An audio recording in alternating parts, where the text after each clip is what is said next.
Welcome to The Green Show. I am your host, Ashok Khosla. The whole world has been bitten by the development bug, and in most places today, development means industry. But each nation has to find its own path into the future. Which kind of industry we choose should depend on our vision of what constitutes a better life and on our own strategies to achieve such a life. So far, we have taken the easy way. Our consumption patterns and production systems are simply borrowed from the West. But if we are to sustain the development of our industry well into the future, we will have to choose technologies more suited to our production conditions and new goods and services needed in our markets. Copycat products handed down from abroad will not do for long. This means that the corporate sector in India must now devote much more effort to innovation than ever before. In this edition of The Green Show, we have Hide of Death, a report on the polluting tanneries of Calcutta. Good Earth, a journey into the world of mud as building material. Clean Drive, on how to use cost-effective, eco-friendly compressed natural gas. And finally, give you simple tips on how an organized workplace can improve your efficiency.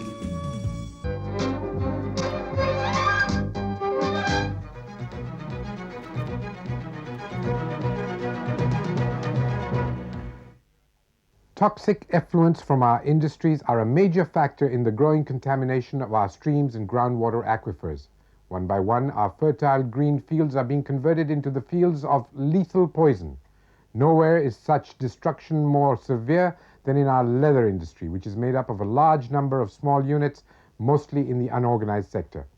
The land and water sources near any concentration of leather units suffer total and permanent destruction for miles around. Now we take you to one of the largest conglomerations of leather manufacturers in the country at Tangra on the eastern fringe of Calcutta. Tangra, Calcutta's Chinatown on the eastern fringes.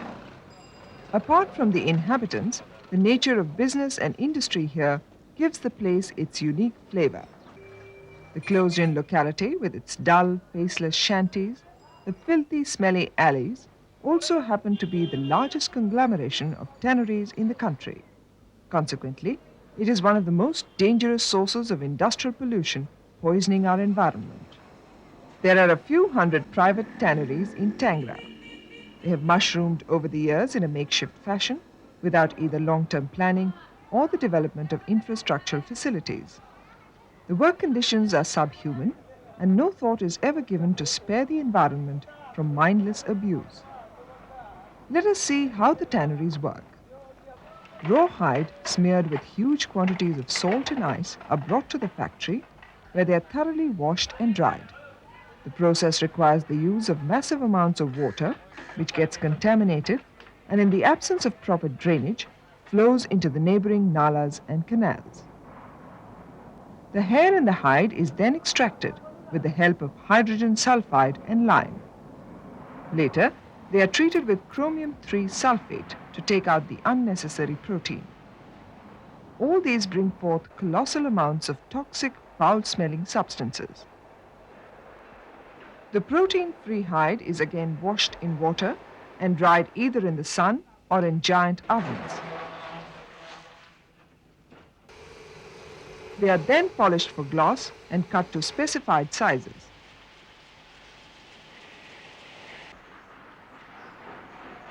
In these processes, the waste product consists of massive doses of chromium salt which poisons both the soil and the water. All the toxic waste from the Tangra tanneries invariably pours out into the open drains adjacent to the factories. The drains, in turn, run into a web of crisscrossing nalas and canals, choking them with slimy, putrid effluents. With their archaic production processes, the Tangra tanneries use nearly 32,000 tons of chromium sulfate every year, of which nearly 3,000 tons gets blended with either water or waste. On an average, the leather manufacturing unit discards 2,000 to 5,000 parts per million of chromium as liquid or solid effluents, as against the permissible limit of 2 parts per million. Such grossly overproduced effluents not only toxify the water canals in the neighborhood, but seep into the soil and also contaminate groundwater.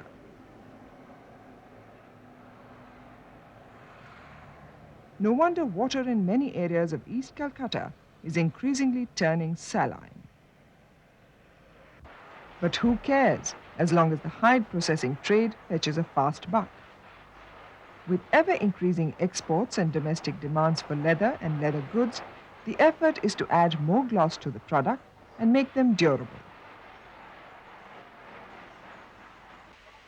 Hence, the prevalence of primitive production methods which are cheaper and the use of more and more toxic ingredients for the treatment of raw hide. Tangra thrives on such killer business. The tanneries continue to rake in massive profits, but their owners remain oblivious to the filthy conditions around their workshops and the poisoning of water and soil in the vast areas in the vicinity. No thought is ever spared to treat the effluents discharged daily on a large scale or look for alternative production techniques that would reduce the use of toxic chromium sulfate.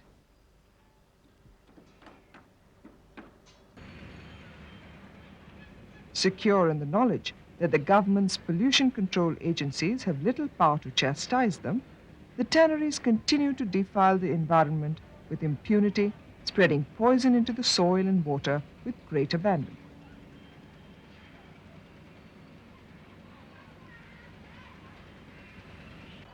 Little or no study has been done to measure the havoc the tannery effluents are wreaking on the soil and water bodies of the area.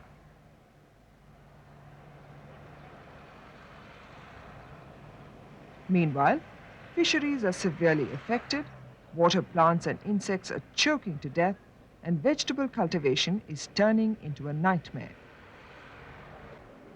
Hundreds of tannery workers and local residents, too, are suffering from cancerous ulcers and other irremediable skin diseases. Will the Tangra tanneries be allowed to pollute and poison our soil and water? Will they not be forced to drastically reduce the use of chromium sulfate and install more environment-friendly production technologies?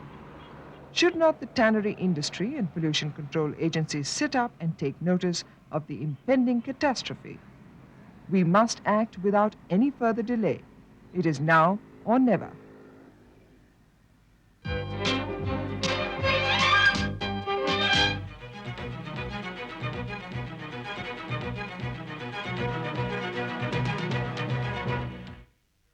According to the government, more than 30 million families in India need houses. If we build these houses with conventional methods, all the bricks, cement and steel produced in the country will not be enough, leaving no material for other types of construction that is also needed. And all our forests cannot produce enough timber or fuel to bake the bricks either. So we must find other materials that are cheap, widely available and environmentally sound. What more than anything else fits these criteria? Mud, of course. We take you now to see the Tara Balram, a high-tech solution to low-cost housing. Mud has been used as a building material for thousands of years. Yet, it is not considered a viable building material, although of the 118 million dwelling units in India, 65 million are built with mud. In another 5 years, the total shortage of housing in India is expected to cross 40 million. Modern technology has come up with these solutions to the housing problem that confronts India. But how much of a solution are these? Conventional building technologies are primarily based on the use of materials like bricks, cement, and steel. Considering the high cost of conventional building technologies, one way out of the housing shortage could be to shift to mud. There are a number of simple alternatives which improve upon traditional earth structures. The use of compressed earth blocks is one of them. Development Alternatives, an organization working on alternate technologies for sustainable growth, has designed the Balram, a simple manual soil block press that is suited to the specific requirements of Indian conditions. Biggest advantage of building with compressed earth blocks made on the Balram machine is that you can use local material.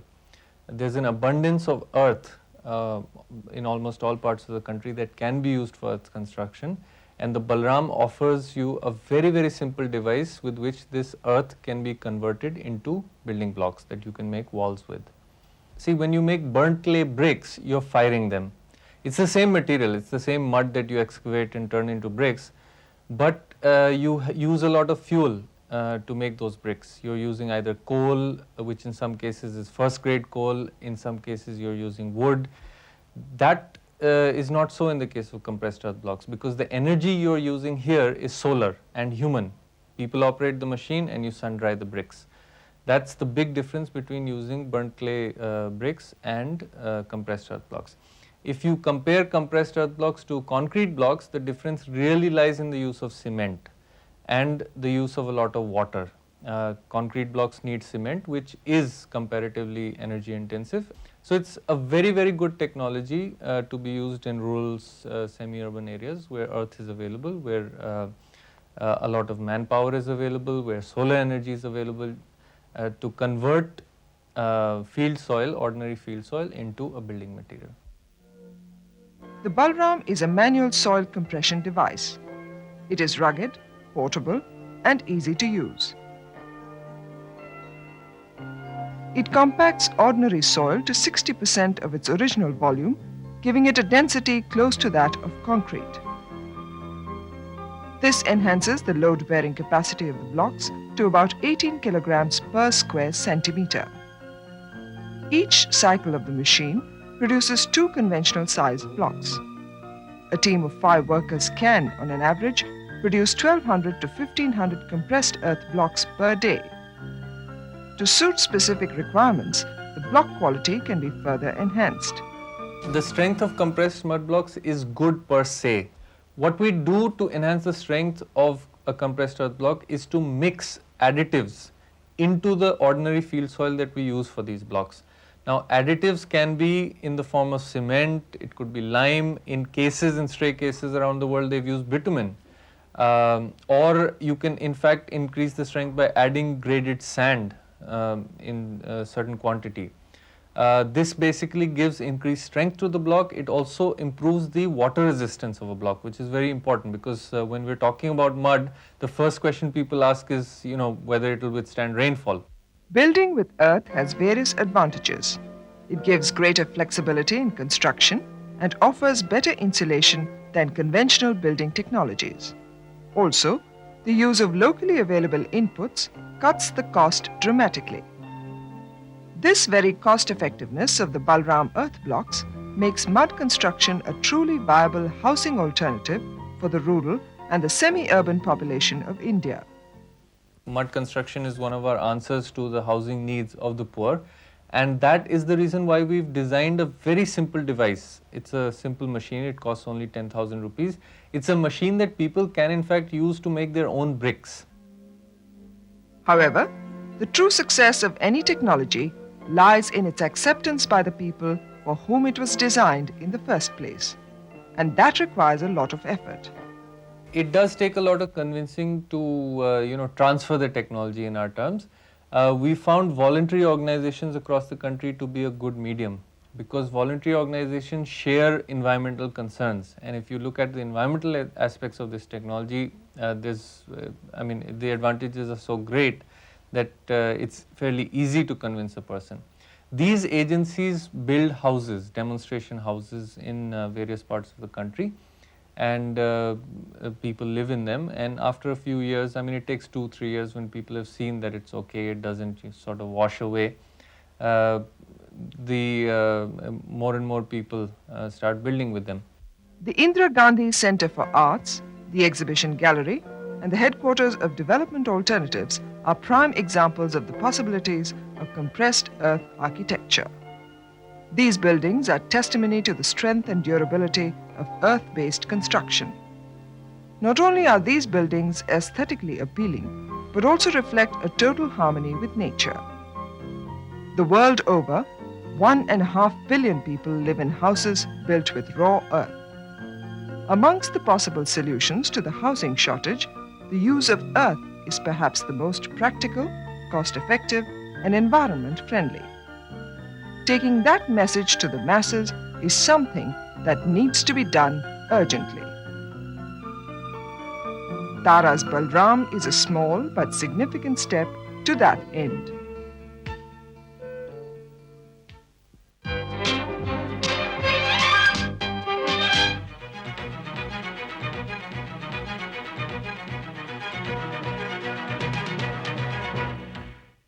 Did you know that it is now possible to run your car on a fuel that costs half as much as petrol? And you can cut down on engine noise and toxic emissions at the same time. Compressed natural gas offers a new eco-friendly way to drive, whether you own a car, a bus, a truck, or even an auto rickshaw. CNG's popularity as a fuel is growing rapidly. There are now almost 1 million vehicles running on CNG in various parts of the world. Together, they have begun to make a good impact on the environment by reducing carbon monoxide and hydrocarbon emissions. Join us to explore this promising new technology. The lungs of the Delhiites, which have turned black, could regain their pristine pink color only if all the motor vehicles plying on the choking roads of Delhi switched over to compressed natural gas, or CNG. More than 5 million cars in over 40 countries use CNG-propelled cars, and efforts are on to further popularize this fuel for both a cleaner environment and because today the world's proven reserves of natural gas exceed those of crude oil. The Gas Authority of India Limited, GAIL, was assigned the task of executing an experiment for the use of CNG in the transport sector in 1991. This followed a decision of an interdisciplinary committee set up by the Union government, which examined the techno-economic feasibility of inter-fuel substitution in this sector, which was nearly half of India's energy consumption. After studying the potential of CNG, a pilot project was launched in January to study the actual proof of performance. Now, the technical feasibility of the conversion of cars to the dual-fuel system is well established. Bombay has 888 cars which have been converted to enable them to use both CNG and petrol. Gujarat Gas Company has converted more than 400 vehicles in Surat. In Delhi, the number of such cars is 81, and now there are only a few petrol pumps which retail CNG for cars. Recently, the first factory-made dual-fuel Ambassador car was released in Delhi. Its engine allows easy switching from CNG to petrol when the gas cylinder, mostly carried in the boot, runs out. The CNG conversion kits are mostly imported from Italy. In the beginning, GAIL imported conversion kits from Italy and New Zealand, but now even private parties can import conversion kits, and a firm in Madras has undertaken the manufacture of conversion kits. The future lies only on CNG. CNG is very safe. The gas being lighter than air, it never stays in the compartment, it goes away. So it is definitely very safer and better than LPG.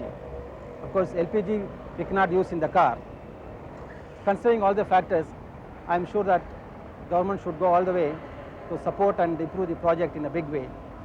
CNG not only gives more kilometers per rupee, but also reduces pollution as it is more environment friendly as compared to petrol. The CNG-run vehicles have 80 to 90% less carbon monoxide emission and 50% less hydrocarbon emission compared to petrol-run vehicles. There are many people who are interested in switching over to CNG conversion kits. The Gymkhana service station at Racecourse Road, New Delhi, was one of the first petrol pumps to start this facility 2 years back. On an average, this service station receives 8 to 10 people daily who come to inquire about the CNG conversion kits. Environmental awareness is not the sole factor which drives people to switch over to CNG. They have solid financial reasons as well. The benefits that I expect from switching over to petrol to CNG are that my fuel costs, I pay for it from my own pocket, so this is reduced to half the rate. CNG is a typical mix of environment-friendly and pocket-friendly technology. However, the response to the CNG conversion kit in India is yet to catch momentum. Public awareness is lacking. No advertisement has come with CNG, highlighting how CNG is going to help pollution, how it is cheaper, why should you do it? The price of the petrol CNG conversion kit is Rs 29,000. If your car gives you 10 kilometers a litre on petrol, your payback period is just 15 months. You can save 50% per kilometer run by CNG. So now you know how to save on fuel and go in for cost-effective and environment-friendly technology. Next time around, when you're in a petrol filling station, do inquire about the compressed natural gas technology and get a kit today. Take care of the ergonomics at your workplace and you can be reasonably sure that the economics will take care of itself. A cluttered desk may well be calculated to give the impression that you are a busy person, but it does not take a time management consultant or an efficiency expert to discover how a poorly designed workplace or a disorganized manager can reduce performance and lose the company money. Watch this story to find out how you can relax and work simultaneously. You can only perform a job to the extent that your muscles, nerves, and joints will allow you. The science of making your working conditions fit your body's capability is called ergonomics. How much time do you spend at your desk in front of a computer? Here are a few guidelines that will increase your productivity and comfort. Let's take your chair to begin with. Your feet should be flat on the floor and your knees angled at 90 degrees. Your seat should support your legs without putting pressure on your thighs. Your back should be snug against the seat or use a support cushion to fit your spinal contour, again angled at approximately 90 degrees. The distance from the edge of your chair to the hollow of your knees should be 2 to 4 inches. The height of your chair should allow your wrist and hand to extend nearly straight from the elbow to the middle row of the keyboard. The minimum legroom necessary is 25 inches high, 27 inches wide, and 27 inches deep. Now comes the display screen and keyboard of the computer. The usual table with a computer is 26 inches high instead of 29 for the conventional writing desk. The top of the screen should be located below the eye level and at least 20 to 26 inches away. Have your keyboard and screen in line, as viewing the screen off-center causes neck and back stress. For an adjustable screen, tilt the top of the display away from you by 10 to 20 inches. Place your document holder near the screen at the same height and angle. Adjust the keyboard so that it is not flat, keeping an angle just under 15 degrees. Keep the screen free of fingerprints and dust. Both reduce clarity. While using the keyboard, your upper arms should be nearly vertical at the sides and your forearms should be nearly horizontal. Your hands should be in line with your forearms and your shoulders relaxed. Accessories can improve comfort. A phone cradle and a phone handset for frequent phone use. Lighting is often the greatest problem. The glare from the computer screen can be reduced by placing it at right angles to windows or other bright light sources. An anti-glare screen can also be placed in front of the display. Copiers, ringing phones, printers, people talking, and traffic are typical noises that distract. You can partition and shield loud equipment, get material for walls, partitions, floors, and ceilings that absorb noise. Your office benefits from your comfort. If your work table and workplace make you irritable and tired, then look at some of the improvements that we suggest and see if you can make your life easier.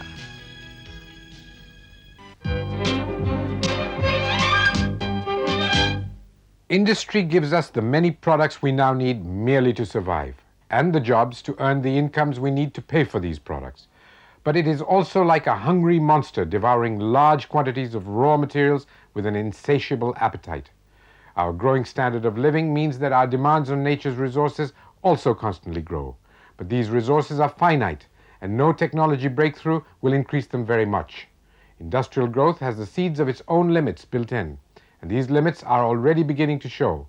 Let us strengthen our capacity to innovate and design a better future. We enjoyed having you on The Green Show. Tune in again next week. In the meantime, write and tell us what you would like to see on our program.